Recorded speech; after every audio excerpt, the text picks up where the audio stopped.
adoración en el nuevo pacto. Y quiero construir antes de iniciar o refrescarle la memoria con lo que se refiere cuando hablamos de el nuevo pacto. Es la obra consumada en la cruz.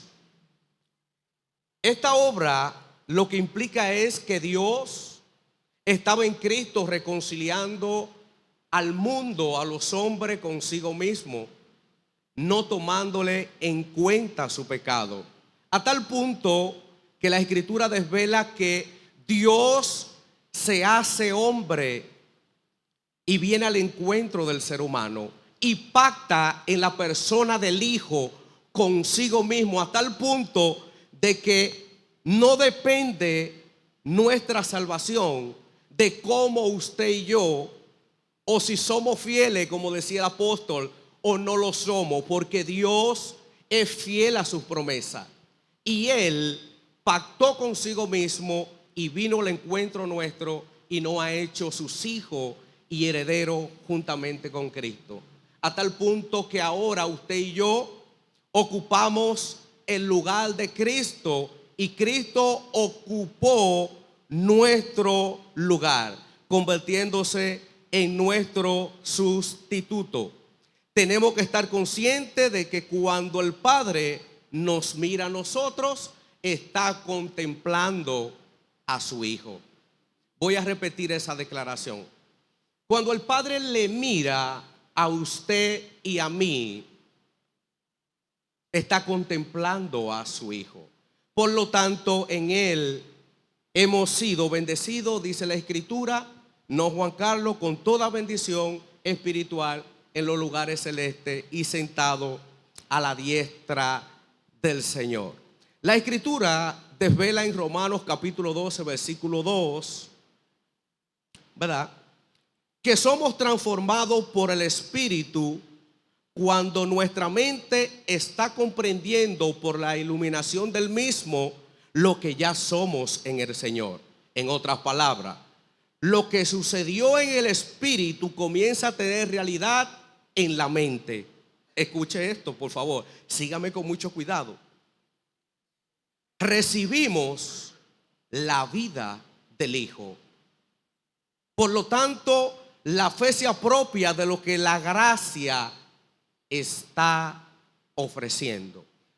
Cuando nosotros estamos conscientes de que hemos recibido la vida del Hijo y comenzamos entonces a operar consciente de esta realidad, entonces nos convertimos en expresadores de la naturaleza que portamos. Primera de Corintios capítulo 3 versículo 16 afirma esta declaración que acabo de compartir con ustedes, al igual que Apocalipsis capítulo 1 versículo 6. Dice Primera de Corintios capítulo 3 versículo 16, preguntando: ¿no sabéis que sois templo de Dios y que el Espíritu de Dios mora en vosotros? Dice Apocalipsis 1:6, y nos hizo reyes y sacerdotes para Dios, refiriéndose a Cristo y a su obra.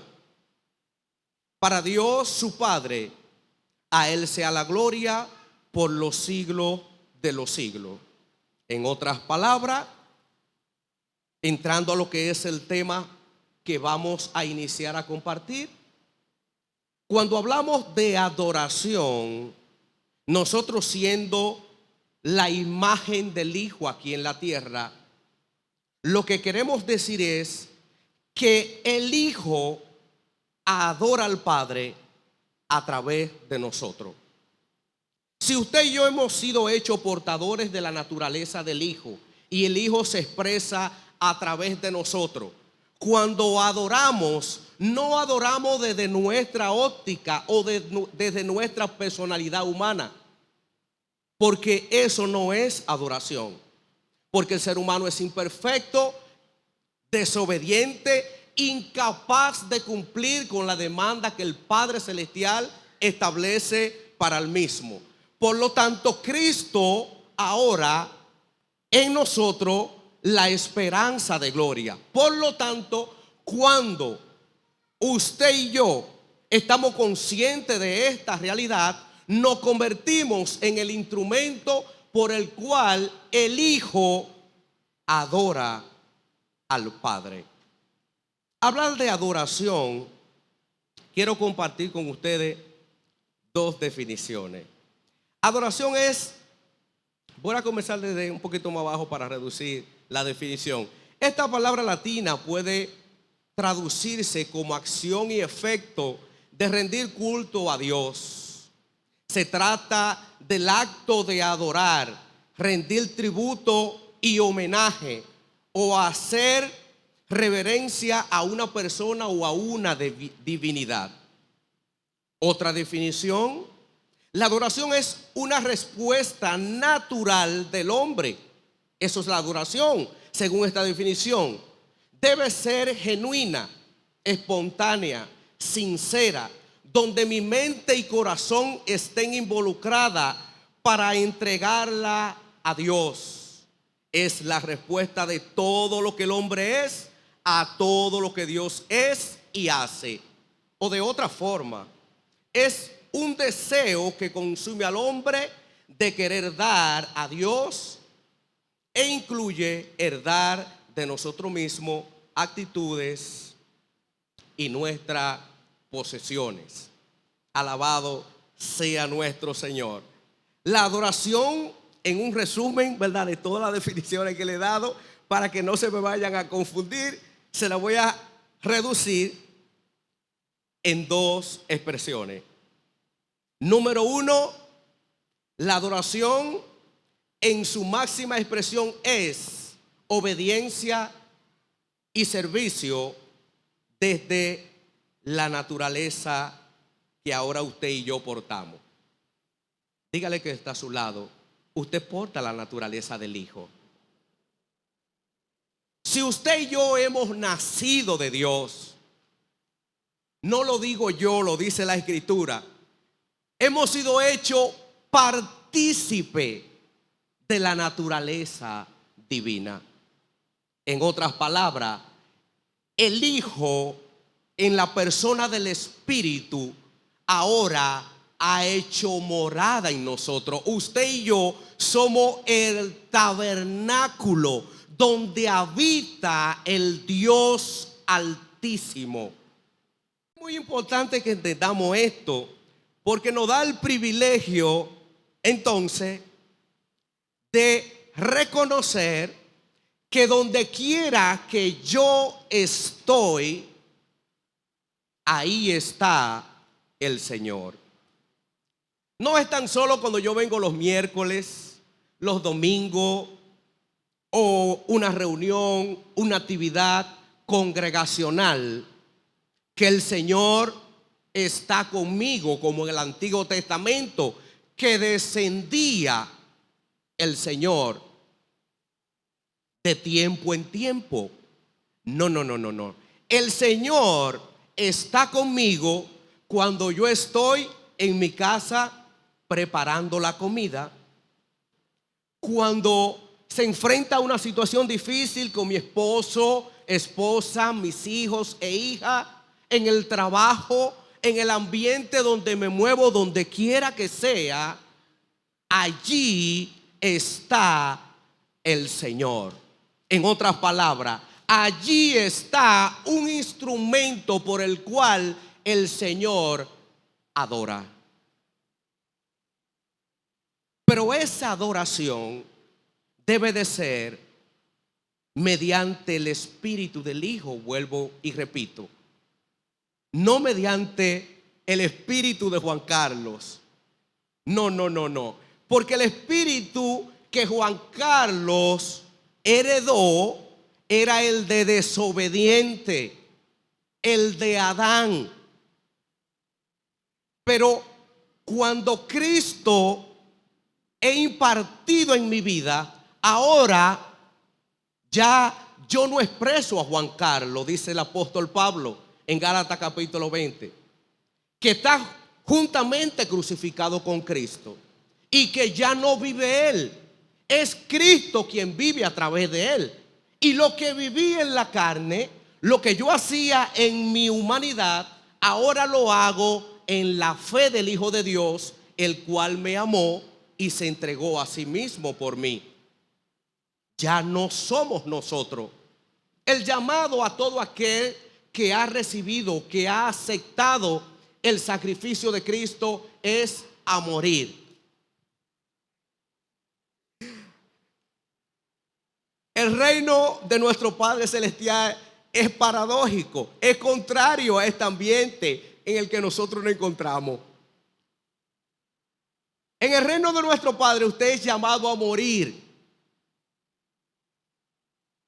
Dígale que está a su lado, tienes que morir. Tienes que morir a ese yo interno y comenzar a expresar al Padre Celestial. Esta palabra adoración es la misma que utiliza el apóstol Pablo en Romanos capítulo 12, versículo 1. Es la misma. Y yo voy a compartir con ustedes la traducción lenguaje actual para que vean cómo allí la palabra culto consciente o racional con el entendimiento o guiado por el Espíritu es traducida como servicio. Lo tenemos allí, Romanos 12, 1. Mire lo que dice en la Reina Valera 1960. Así que, hermanos, os ruego por la misericordia de Dios que presentéis vuestro cuerpo en sacrificio vivos, santo, agradable a Dios, que es vuestro culto racional. Pablo allí se está refiriendo al servicio que hacían los sacerdotes en el Antiguo Testamento. A eso se estaba refiriendo Pablo, recordando que la iglesia iniciante en su mayoría estaba compuesto por judíos que conocían perfectamente lo que Pablo estaba hablando o a lo que se estaba refiriendo. Y Pablo le está dando a entender a ellos que lo que los sacerdotes hacían allí, el servicio que ellos implementaban dentro del templo, que era como una adoración a Dios, óigame bien, debía de ser racional, debía de ser consciente, debía de ser mediante el Espíritu, o en otras palabras, debía de ser en obediencia conforme al orden que el Señor había establecido. No sé si ustedes han tenido la oportunidad de, me parece, si no mal recuerdo, que en Éxodo capítulo 10 hay una pequeña situación allí con los hijos de Aarón, Nadab y Abiú. Estos muchachos eran los que se encargaban de mantener el carbón encendido por el cual se tomaba las brasas para ofrecer el incienso. En otras palabras, ellos servían a Dios, pero había un orden, un patrón, una regla que ellos debían de seguir. Estos muchachos, dice la Escritura, que en un momento determinado ofrecieron fuego extraño a Dios. O sea, este fuego extraño lo que quiere decir es que ellos habían hecho las cosas diferente a lo que Dios le había dicho. Ellos habían dejado apagar el fuego del altar, parece que lo habían encendido de nuevo y tomaron esa brasa y le ofrecieron el incienso al Señor. ¿Qué sucedió allí?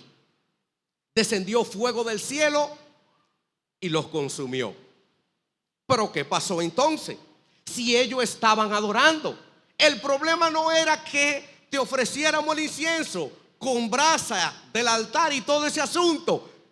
Pero ¿qué pasó allí entonces? Si yo te estaba adorando como tú me dijiste que lo hiciera y lo hago, y ahora tú vienes y desciende fuego del cielo y me consume y me desbarata. ¿Qué pasó aquí?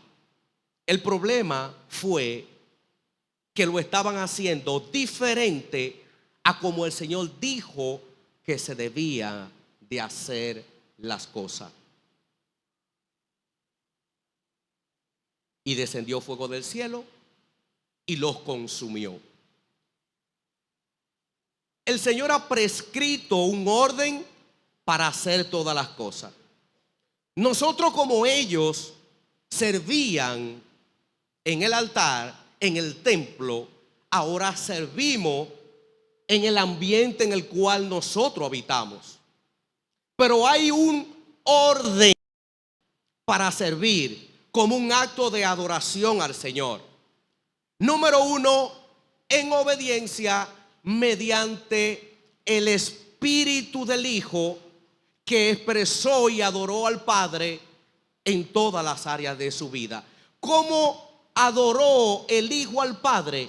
Expresando obediencia a tal punto que fue llevado a la cruz y no abrió su boca. Entonces, ¿cómo servimos nosotros en la casa de fe, en el ambiente en el que nos encontramos?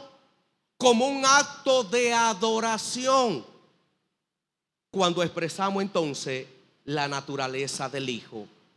Y si el Hijo entonces expresó al Padre, y la Escritura dice que Dios es amor, primer principio, ¿cómo debo yo de servir al Señor para que sea una adoración?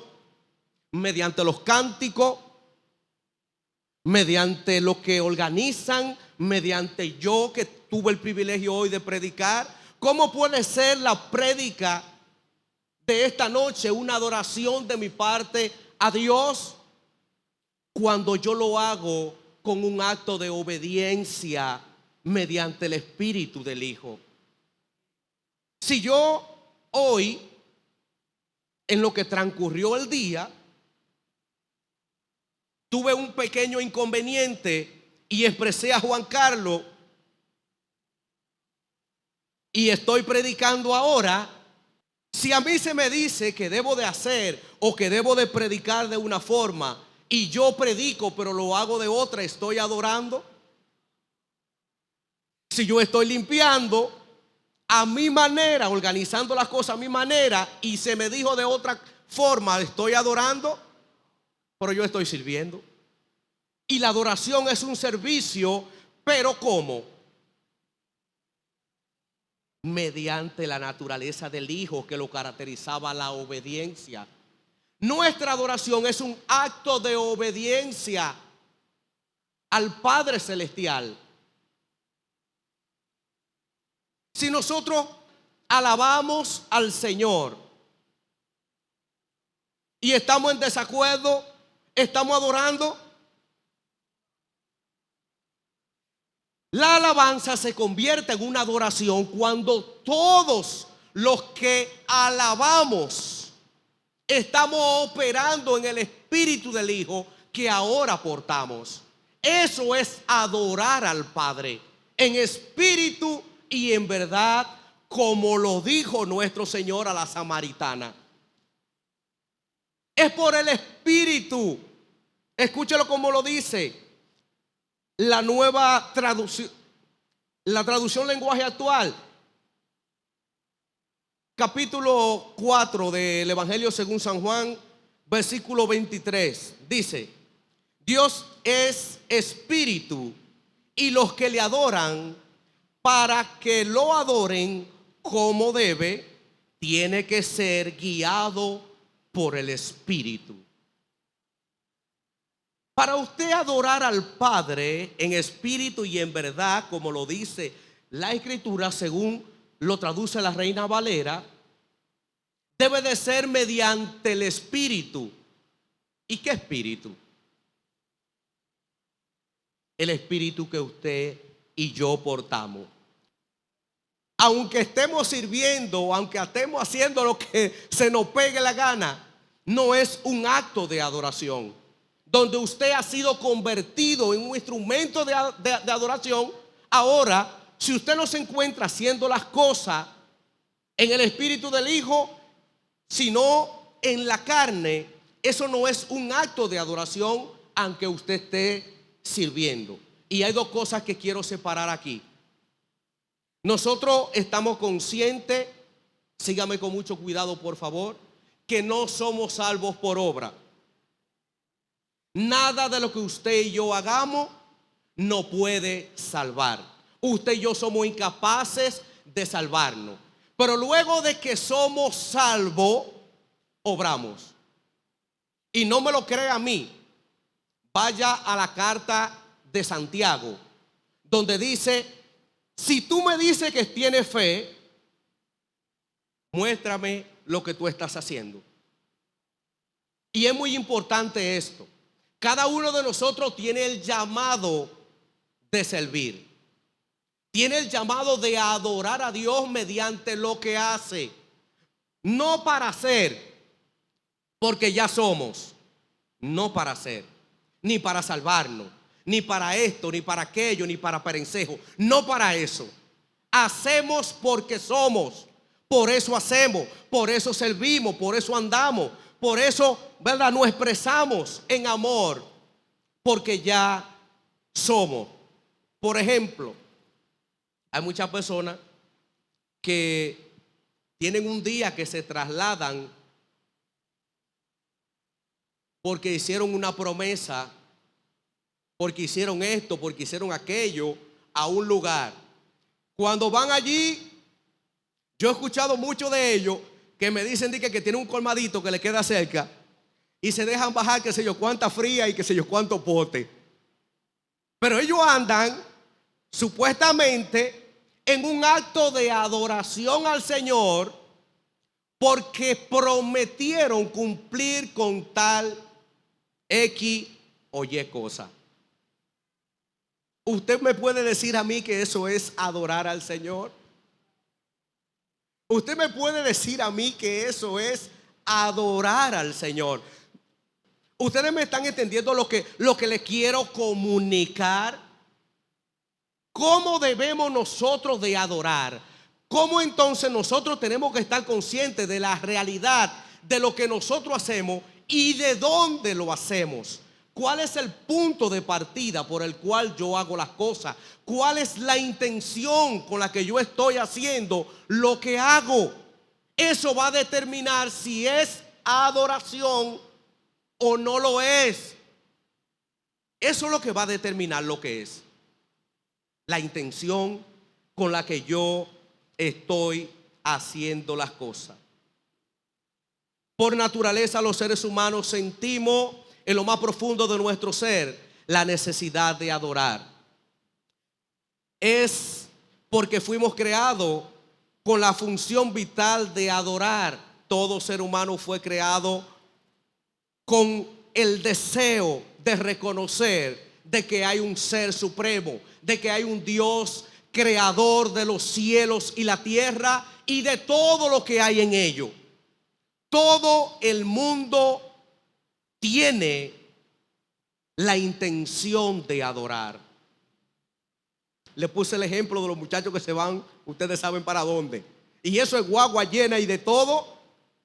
Y van con un pote romo y van haciendo un sinnúmero de cosas. Todos tienen la intención de adorar en lo más profundo de su ser. Esa necesidad de espiritualidad no la tienen los animales. Por eso escuchamos que otras culturas adoran el sol, la luna, las estrellas, las vacas, los ratones, un sinnúmero de cosas. Los griegos adoran hasta una pajita que se cae. Hechos capítulo 17, de versículo 22 en adelante. Vamos a comprobar eso allí.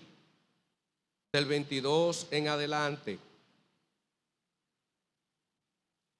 Dijo entonces Pablo, puesto en pie en medio del Areópago, dijo: varones atenienses, en todo observo que soy muy religioso, porque pasando y mirando vuestro santuario, hallé también un altar donde ellos ofrecían su sacrificio y su cosa y hacían sus cuestiones, en el cual estaba escrito, estaba esta inscripción, al Dios no conocido.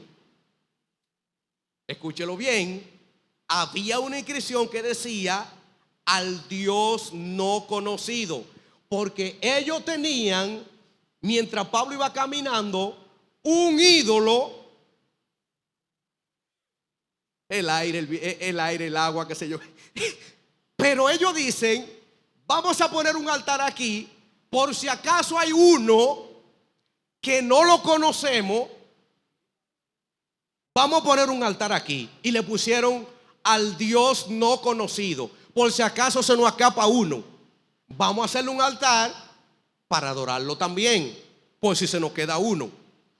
Al que vosotros adoráis, dice Pablo, mediante sus servicios y sacrificio, pues sin conocerle es a quien yo os anuncio, el Dios que hizo el mundo y todas las cosas que en él hay, siendo Señor, pongan atención aquí, del cielo y de la tierra, no habita en templos hechos de manos humanas. No habita en templo hecho de manos humanas.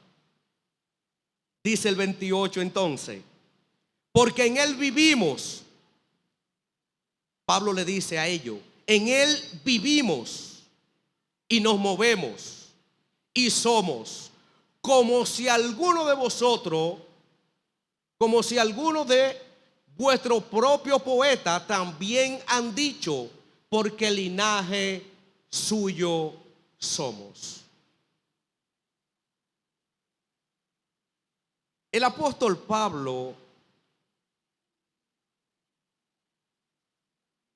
también nos dice en Primera de Corintios capítulo 10, versículo 20, Pablo también habla del sacrificio que hacen los gentiles, que era un acto de adoración equivalente, escuche bien, a la participación con los demonios. Pablo estaba diciendo que estos sacrificios que ellos hacían en un estado inconsciente de la realidad del Dios verdadero, a imágenes, a ídolos hechos con las manos, que tienen oído pero no oyen, que tienen boca pero no hablan, es equivalente a participar, o en otras palabras, a adorar a los demonios. Eso no lo digo yo, eso lo dice el apóstol Pablo, inspirado por el Espíritu. El hombre se adora a sí mismo también. El hombre también se adora. De hecho, esa es la esencia del humanismo, que le atribuye el valor supremo al ser humano, a la inteligencia, creatividad y productividad. Yo, aquello, yo. Esta palabra yo, en su sentido etimológico, podemos definirla como ego. El ser humano es un egocéntrico. Todo tiene que girar en torno a él. Por eso es que no puede adorar a Dios si no es a través del Espíritu del Hijo. El ser humano no busca, óigame bien, el bienestar de todos, sino el bienestar de sí mismo, aún sea necesario destruirlo a usted. Es como el que se está ahogando. Usted quiere ver la naturaleza que usted porta. Que Dios le guarde que usted se esté ahogando y que se tire Juan Carlos a salvarlo. ¿Qué usted cree que usted va a hacer con Juan Carlos? Esa es la naturaleza que usted portaba. Esa era la naturaleza que usted y yo portábamos, que estábamos dispuestos a sacrificar a otro para nosotros entonces poder sobrevivir. El ser humano en sí mismo es egoísta, egocéntrico, enfocado en sí mismo por encima de todas las cosas. Por eso el ser humano, todo lo que hace, lo hace centrado en él como un acto de adorarse. Se adora, reconoce, porque yo logré esto, porque yo logré aquello, porque yo hice esto, porque yo. ¿Qué sucede con nosotros cuando recibimos algo?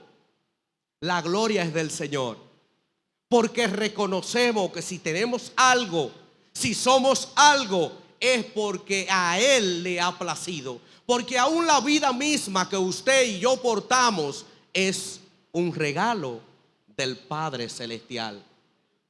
Nuestros hijos, nuestros seres queridos, la salud, la vida, todo lo que hemos recibido es un regalo de Dios.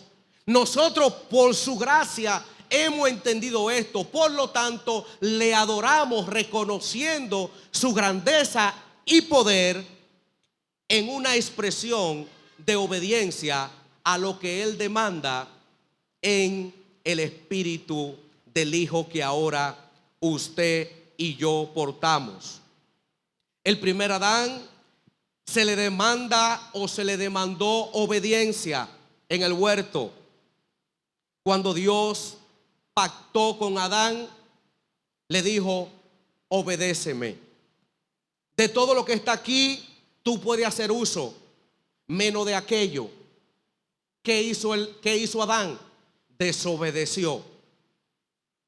Tomó la decisión de expresar su propia voluntad antes que la del Creador.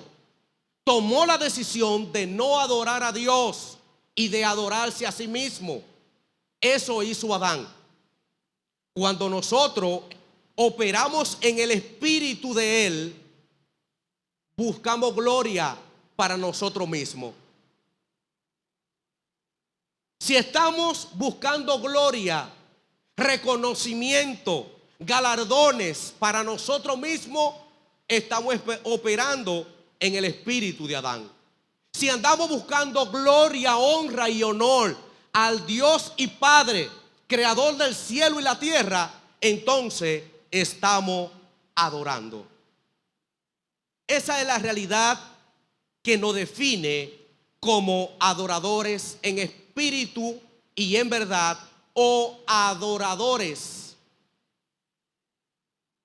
en la naturaleza caída, en el tajo, en la chuleta, como decía un amigo mío. Y el postrer Adán, refiriéndose a Cristo, es obediente por naturaleza. Usted y yo obedecemos porque el Hijo ha hecho morada en nosotros. Usted y yo éramos todos desobedientes. Todos éramos desobedientes. Pero ¿por qué ahora operamos en obediencia? Caminamos en justicia, amor y paz. ¿Por qué hacemos eso? ¿Qué sucedió allí? ¿Qué fue lo que pasó? Que Juan Carlos, que era un desobediente, un rebelde, que era un incumplidor de las leyes morales, porque todos nosotros sabemos lo que es bueno y lo que es malo, aún antes de venir a Cristo. Ese fue el conocimiento que recibió el ser humano cuando se separó de Dios, el conocimiento del bien y del mal. Todos nosotros sabemos lo que es bueno y lo que es malo. ¿Qué sucedió entonces? Que cuando recibimos a Cristo como Señor y Salvador, de un momento a otro nace en nosotros un deseo ardiente de ser obediente. ¿Qué pasó allí? ¿Qué fue lo que sucedió?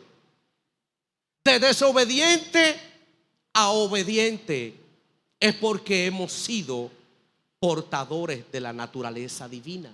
Todo aquel que ha nacido de Dios, desde lo más profundo de su ser,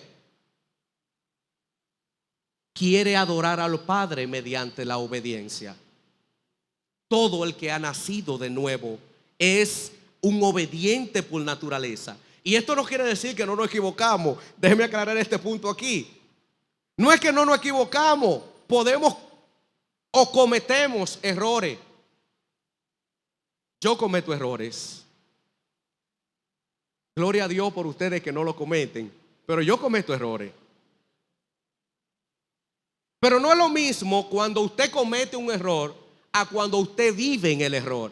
No es lo mismo. ¿Cómo podemos medir esto con la ley del promedio? Si usted de 10 se equivoca 2, usted se equivocó. Pero si usted de 10 se equivoca 8, usted vive en el error. Podemos identificar de una forma bien sencilla y práctica si hemos nacido de Dios. ¿Cómo lo hacemos? La ley del promedio. Si de 10 hay 8 errores, no le voy a decir lo que sigue. Si de 10 hay 2 errores, somos obedientes y por lo tanto eso implica que hemos nacido de Dios. En el antiguo pacto y en el nuevo pacto hay 2 expresiones que no cambian: santidad y obediencia. Lo que cambia es la fuente que la produce. Una es externa, refiriéndose entonces a la naturaleza caída en Adán, y otra es interna, la del espíritu, refiriéndose a la naturaleza que usted y yo ahora portamos. ¿Qué fue lo que cambió entonces en lo que era la adoración del antiguo pacto a la adoración en el nuevo pacto? Que ahora todo lo que usted y yo hacemos, lo hacemos para darle gloria y honra al Padre Celestial a través del Espíritu del Hijo. Eso fue lo que cambió. Porque podemos seguir haciendo cosas que pueden parecer adoración, pero no lo son, porque lo estamos haciendo en el espíritu de Adán. Pero cuando el recipiente es transformado a la imagen del Hijo y adoramos en obediencia, como dice el Señor, en espíritu y en verdad, eso es una adoración que agrada a nuestro Padre Celestial. Por lo tanto, somos obedientes por la naturaleza o por la nueva vida que ha sido impartida en nosotros. La primera era por códigos y ceremonia, refiriéndose a la adoración del Antiguo Testamento. Y la segunda por causa de la vida de Cristo, de la vida que Cristo produce en nosotros. En el antiguo pacto, el Padre Celestial habitaba o descendía cuando el pueblo ofrecía los sacrificios y alababa al Señor. En el nuevo pacto, Dios habita en el corazón del adorador. En el antiguo pacto, el Señor no podía habitar en el adorador por su condición en Adán. En el nuevo pacto, Dios ha hecho morada en el adorador por su posición en Cristo. Por eso los creyentes genuinos, como le dije ahorita, los creyentes genuinamente convertidos somos la morada del Dios viviente en la tierra. En otras palabras, la iglesia que somos usted y yo. Sígame con cuidado aquí, por favor. Ahora somos el lugar santísimo de Dios en la tierra. Usted y yo, que somos la iglesia de Cristo, ahora somos portadores de la naturaleza divina. Y a través de esa naturaleza que le caracteriza la obediencia y el buscar gloria, honra y honor al Padre Celestial, es que nosotros adoramos, es que nosotros debemos de adorar en todas las áreas de nuestra vida. Donde quiera que nos encontremos, donde quiera que estemos, bajo cualquier circunstancia, su vida, que es el instrumento por el cual el Hijo adora al Padre, debe de comportarse acorde a la naturaleza que ha hecho morada en usted. Porque usted y yo somos templo del Dios viviente.